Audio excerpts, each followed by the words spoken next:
Hi friends, welcome to MCM home decor. আজকে আমরা এসেছি পাকুয়ার যে প্রজেক্টটি আমাদের চলছিল সেখানে পুরো ফল সিলিংয়ের কাজ আমরা কমপ্লিট করেছি। আমরা দেখাবো এক ধার থেকে কাজ কি কি আমরা এখানে ফল সিলিংয়ের কাজ করেছি। চলুন শুরু করা যাক। এই যে দেখতে পাচ্ছেন, এটা হচ্ছে গালি। দেখুন, এই দেখতে পাচ্ছেন গালিতে আমরা পিভিসি ইউজ করেছি, এটাকে বলা হয় পিভিসি। এবং এটা হচ্ছে একটি মন্দির। দেখুন, মন্দিরে আমরা ফল সিলিং করেছি, সেটা হচ্ছে স্বস্তিক। দেখতে পাচ্ছেন পুরো ভিডিওতে স্বস্তিকের চিহ্ন, স্বস্তিক এঁকেছি আমরা, ফল সিলিং করেছি এটা জিপসাম বোর্ড দিয়ে। ঠিক আছে, এবার আমরা চলে আসছি ডাইনিংয়ে। ডাইনিংয়ে আমরা নর্মাল এবং ক্লাসিক সুন্দর ডিজাইন করেছি, যেটি হচ্ছে মধ্যে একটি লম্বা পুরো সিম্পল প্রোফাইল দেওয়া হয়েছে এবং সাইডে প্রোফাইল নামানো হয়েছে, পকেট যেটিকে বলা হয়। এটা গেল ডাইনিং। এবার আমরা আসছি বেডরুম। বেডরুমে আমরা কিছু সুন্দর ডিজাইন করার চেষ্টা করেছি, দেখতে পাচ্ছেন। এবং ভিডিওর পাশে আপনারা দেখতে পাবেন যে কি ধরনের আমরা ডিজাইন ইউজ করেছি, সেটা কালার করলে কীরকম লাগবে।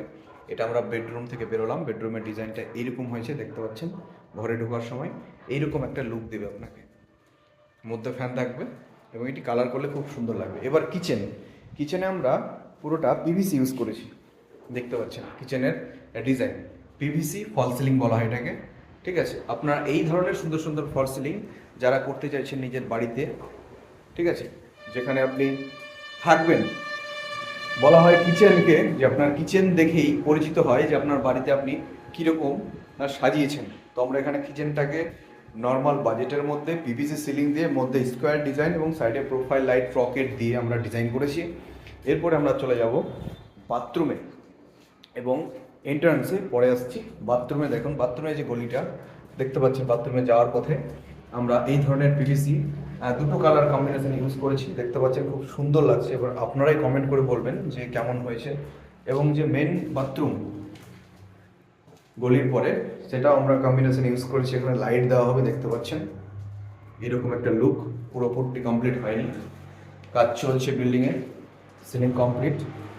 এরপরে আসছে আমরা এন্ট্রান্সে ঢোকার সময় আপনি এইরকম একটা লুক পাবেন, পুরো ফিনিশিং হয়নি, রং কালার কম্বিনেশন কমপ্লিট হওয়ার পর আমরা আরেকটি ভিডিও বানাবো। এটা আপনাদের কাজ করার শেষ পর্যায়ে, সিলিং কমপ্লিট হওয়ার পরে রঙের আগের অবস্থায় কীরকম সিলিং লাগে দেখতে, সেটা আপনাদেরকে দেখাচ্ছি। আপনারা এই ধরনের কাজ আপনাদের নিজেদের বাড়িতে করাতে পারবেন, সুন্দর সুন্দর ডিজাইন। এখানে দুটো কম্বিনেশন ইউজ করা হয়েছে, একটা হচ্ছে জিপসাম বোর্ড এবং